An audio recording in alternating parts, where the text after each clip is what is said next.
भारत की धरती पर अनेक वीरों ने जन्म लिया। उन्हीं में से एक थे मेवाड़ के शेर राणा मोकल सिंह सिसोदिया। साल 1382। महाराणा लाखा सिंह के पुत्र मोकल बचपन से ही असाधारण थे। जब वे सिर्फ 10 वर्ष के थे तब उनके पिता का निधन हुआ और वे बने मेवाड़ के राजा। लेकिन छोटी उम्र में ही उनके सामने दुश्मनों का साया मंडरा रहा था। राज्य के भीतर से ही विश्वासघात हुआ। उनके चाचा ने ही सिंहासन हथियाने की साजिश रची। पर राणा मोकल ने डरना नहीं सीखा था। उन्होंने मेवाड़ की आन बान और शान की रक्षा के लिए युद्ध किया।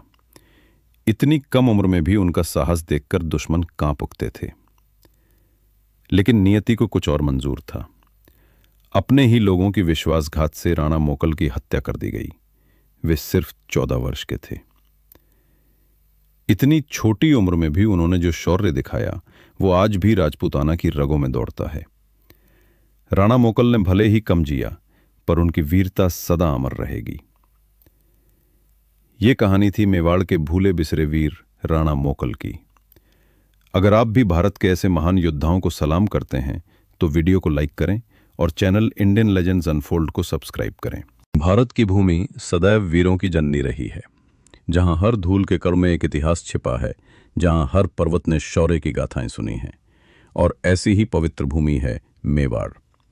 राजस्थान के हृदय में बसी वो धरती जहां वीरता केवल युद्ध का शस्त्र नहीं बल्कि जीवन का संस्कार है। ये वो भूमि है जिसने महाराणा प्रताप जैसे अमर योद्धा दिए, पर उनसे पहले एक नाम इतिहास के पन्नों में सुनहरे अक्षरों में लिखा गया, राणा मोकल सिंह सिसोदिया। समय था 14वीं शताब्दी का। दिल्ली सल्तनत के साये में पूरा उत्तर भारत कांप रहा था, पर एक कोना था जो झुका नहीं। वो था मेवाड़ का किला। उस समय मेवाड़ के राजा थे राणा लाखा सिंह, बुद्धिमान, दूरदर्शी और प्रजावत्सल शासक। उनके शासन में मेवाड़ समृद्ध था, कृषि, कला और युद्ध कला तीनों में अग्रणी। राणा लाखा सिंह का शासनकाल मेवाड़ के स्वर्ण युगों में गिना जाता है। परंतु नियति हमेशा स्थिर नहीं रहती। राजनीति के तूफान उठते हैं और उस तूफान की लहरों में एक बच्चे की किस्मत लिखी जाने वाली थी, जिसका नाम था मोकल। राजमहल में उस दिन हर्षोल्लास का माहौल था। सुनहरी रोशनी में झूमर जजमिला रहे थे। महल की रानियां झूनों पर गीत गा रही थीं। महल के भीतर रानी ने एक बालक को जन्म दिया। ज्योतिषी ने आकर कहा, महाराज, ये बालक साधारण नहीं, इसकी आंखों में तेज है जैसे सूर्य की किरणें। ये बालक मेवाड़ का रक्षक बनेगा। राणा लाखा सिंह ने उस बालक का नाम रखा मोकल, जो सदैव स्वतंत्र रहेगा, जो झुकेगा नहीं। दिन बीतते गए, मोकल बड़ा होने लगा, परंतु उसके बचपन में भी राजसी तेज झलकता था। जहां दूसरे बालक खिलौनों से खेलते, वहां मोकल लकड़ी की तलवार लेकर सेनापति बनने का अभिनय करता।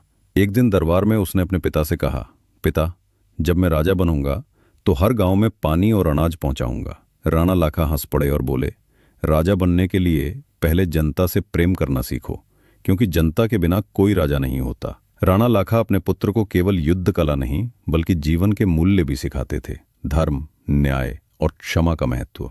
मोकल के गुरु पंडित सोमदेव ने उसे कहा, राजपुत्र, जो तलवार चलाना जानता है पर सत्य नहीं जानता, वो राजा नहीं, विनाश का कारण बनता है। मोकल ने सिर झुकाकर कहा, गुरुदेव, मैं तलवार तभी उठाऊंगा जब धर्म खतरे में होगा। समय बीतता गया, पर नियति चुपचाप अपनी चाल चल रही थी।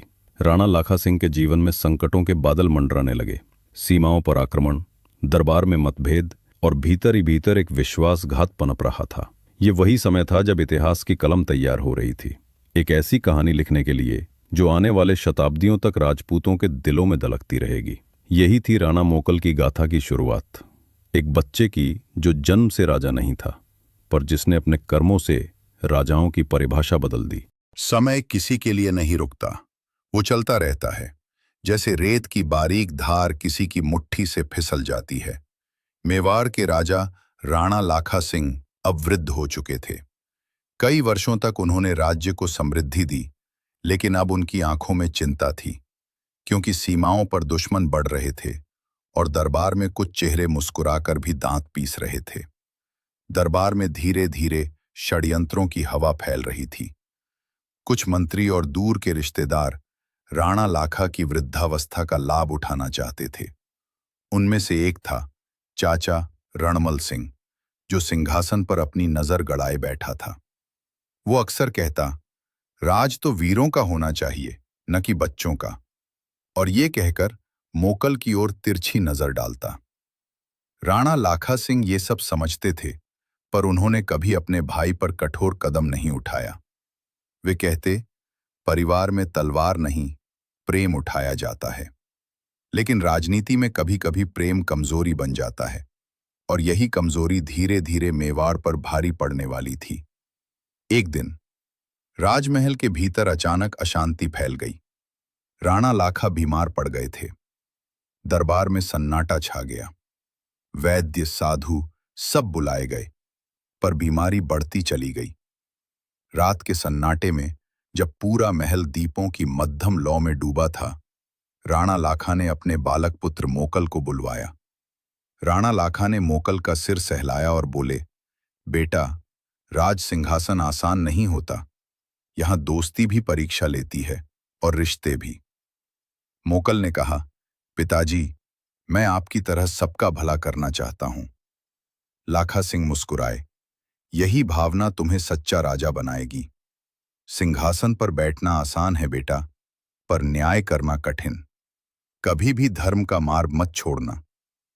इतना कहकर उन्होंने मोकल का माथा चूमा, और कुछ ही क्षणों बाद राजमहल में शंख नहीं, संवेदना की घंटियां बज उठीं। पूरे मेवाड़ में शोक की लहर दौड़ गई। राणा लाखा सिंह अब नहीं रहे थे।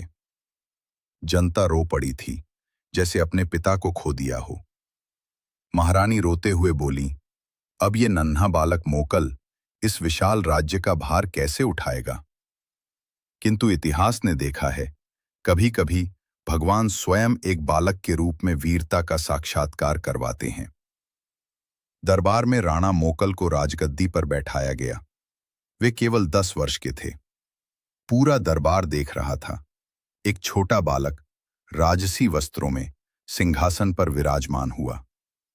राजपुरोहित ने कहा, जय हो राणा मोकल सिंह की, और पूरा दरबार जय हो की गूंज से भर उठा। राजतिलक के समय एक अद्भुत घटना हुई। मोकल ने राजदंड हाथ में लिया और बोला, मैं ये राज अपनी शक्ति से नहीं, अपने पिता के आशीर्वाद से संभालूंगा। मेवाड़ की हर प्रजा मेरी जिम्मेदारी है। लोग आश्चर्यचकित रह गए। इतनी छोटी उम्र में इतनी परिपक्वता। राजतिलक के बाद जब सभी गंभीर माहौल में थे, मोकल मुस्कुराए और बोले, अब मैं राजा हूं तो मिठाई पहले मुझे दो। पूरा दरबार ठहाकों से गूंज उठा।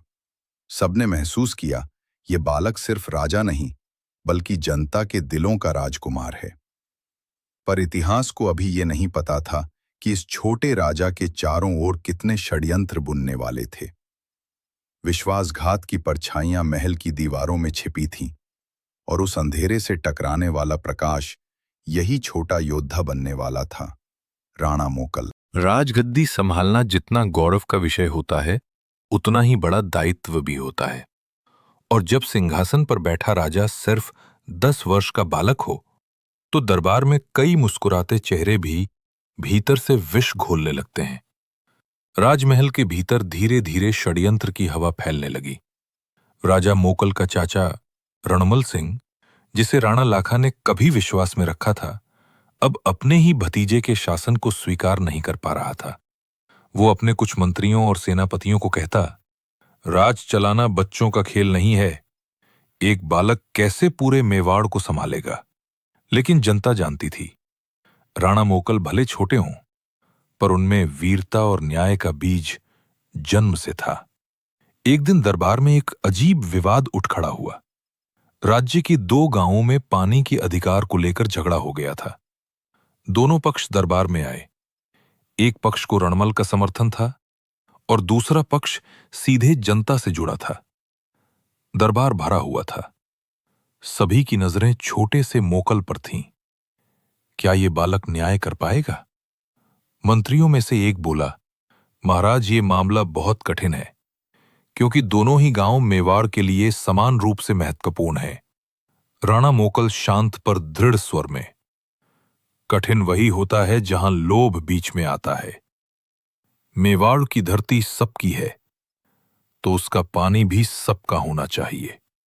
उन्होंने आदेश दिया, दोनों गांवों के बीच एक नहर बनाई जाए जिससे पानी बराबर बटे, किसी के खेत सूखेंगे नहीं और किसी का हक छिनेगा नहीं। पूरा दरबार मौन रह गया। इतनी छोटी उम्र में इतनी गहरी सोच। यह पहला अवसर था जब जनता ने महसूस किया, मोकल सचमुच राणा लाखा के पुत्र हैं। जनता ने नारे लगाए, जय हो राणा मोकल की। दरबार में गूंज उठी जयघोष की ध्वनि। परंतु ये न्याय रणमल सिंह को बिल्कुल रास नहीं आया। उसके चेहरे पर कृत्रिम मुस्कान थी, पर उसके भीतर क्रोध और ईर्ष्या का ज्वालामुखी फट चुका था।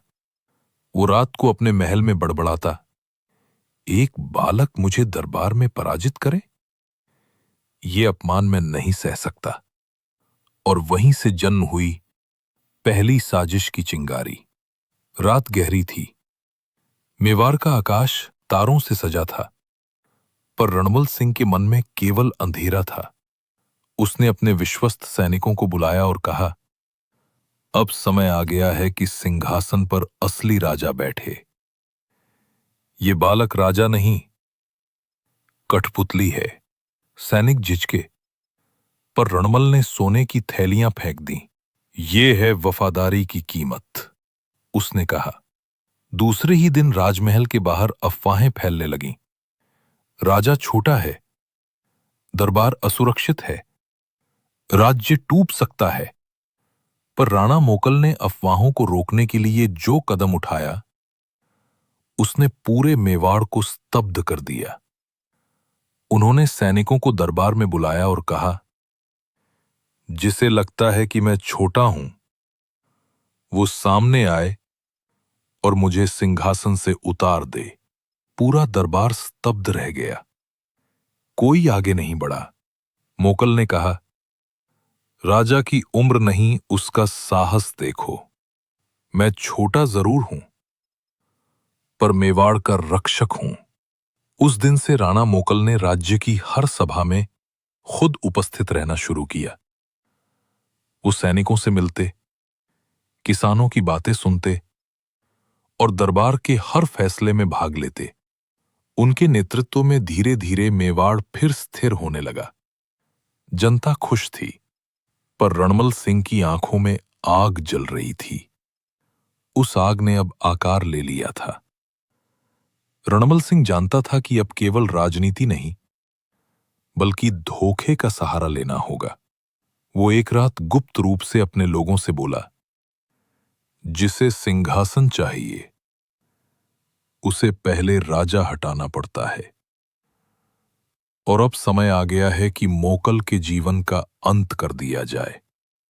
और वहीं से शुरू हुआ मेवाड़ के इतिहास का सबसे काला अध्याय, जहां रिश्ते खून से भी गाढ़े नहीं रहे, जहां विश्वासघात ने मासूमियत को निगल लिया, परंतु नियति भी देख रही थी। एक दिन मेवाड़ की सीमा पर खबर आई, मारवाड़ का सेनापति सीमाओं पर नजर गड़ाए बैठा है। दरबार में गूंज उठी आवाज, महाराज, हमें युद्ध की तैयारी करनी होगी। राणा मोकल मुस्कुराए। मेवाड़ की मिट्टी पर अगर किसी ने नजर डाली तो उसे तलवार की धार दिखाई देगी। दरबार में हंसी की लहर दौड़ गई, क्योंकि पास में बैठे पुराने सैनिक ने फुसफुसाकर कहा, महाराज, पिछले युद्ध में तलवार से ज्यादा उनकी हंसी ने दुश्मन को डराया था। सब जोर से हंस पड़े, लेकिन मोकल ने मुस्कुराते हुए कहा, हंसी हमारा हथियार है और तलवार हमारी पहचान। अगले दिन सेना निकल पड़ी। डुगडुगी बजी, जय मेवाड़। राणा मोकल सफेद घोड़े पर सवार थे। उनके पीछे पूरी सेना। धूल उड़ती जा रही थी और सूरज की किरणें उनकी तलवार पर चमक रही थीं। मारवाड़ की सेना ने जैसे ही उन्हें देखा, सोच लिया, ये कोई साधारण राजा नहीं। युद्ध शुरू हुआ। चारों ओर रणभेरी गूंज उठी। राणा मोकल की तलवार हवा को चीवती हुई दुश्मनों पर गिर रही थी। उन्होंने एक वार में 3 सैनिकों को नीचे गिरा दिया। तभी एक दुश्मन सेनापति ने चिल्लाकर कहा, अगर मर्द हो तो अकेले लड़ो। राणा मोकल हंसे, अकेले? चलो, तुम्हारी बात मान ली। फिर उन्होंने घोड़े को आगे बढ़ाया और अकेले ही दुश्मन के बीच पहुंच गए। चारों ओर तलवारें चमकने लगीं और देखते ही देखते मैदान मोकल के नाम से गूंज उठा। जब युद्ध समाप्त हुआ, सैनिक बोले, जय राणा मोकल, जय मेवाड़। मोकल ने कहा, युद्ध जीतना आसान है, पर हंसी बनाए रखना कठिन। सभी सैनिक फिर से हंस पड़े और वो दिन इतिहास बन गया। युद्ध के बाद राणा मोकल का नाम चारों दिशाओं में गूंज उठा। हर राजपूत रियासत में उनकी वीरता के गीत गाए जाने लगे, लेकिन मोकल का दिल सिर्फ जीत में नहीं, मेवाड़ की प्रगति में बसता था। एक सुबह वे अपने मंत्रियों के साथ दरबार में बैठे थे। मंत्री बोले, महाराज, अब जब दुश्मन पर विजय प्राप्त कर ली है तो राज्य विस्तार का समय आ गया है। राणा मोकल मुस्कुराए। राज्य तलवार से नहीं, दिल से बढ़ते हैं। पहले जनता का दिल जीतना होगा। फिर उन्होंने गांव-गांव जाकर किसानों से बात की, व्यापारियों की मदद की और सैनिकों को आदेश दिया कि कोई भी व्यक्ति भूखा न सोए। उनकी ये नीति पूरे मेवाड़ को एक परिवार की तरह जोड़ने लगी। राजनीतिक बुद्धिमत्ता राणा मोकल ने आसपास के छोटे राज्यों से मित्रता की। उन्होंने कहा, हम सब राजपूत हैं। अगर हम एकजुट रहें तो कोई दिल्ली का सुल्तान भी हमें झुका नहीं सकता। इस पर एक मंत्री ने मजाक में कहा, महाराज, आपकी ये एकता की बात सुनकर तो दुश्मन डर से कांप जाएगा या हंसी से भाग जाएगा। दरबार हंसी से गूंज उठा और मोकल बोले, अगर डर से नहीं भागा तो हंसी से ही सही।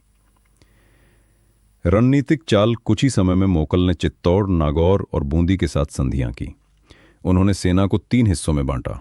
1, उत्तर रक्षा सेना जो सीमाओं की रक्षा करे। 2, जनकल्याण सेना जो लोगों की सेवा करे।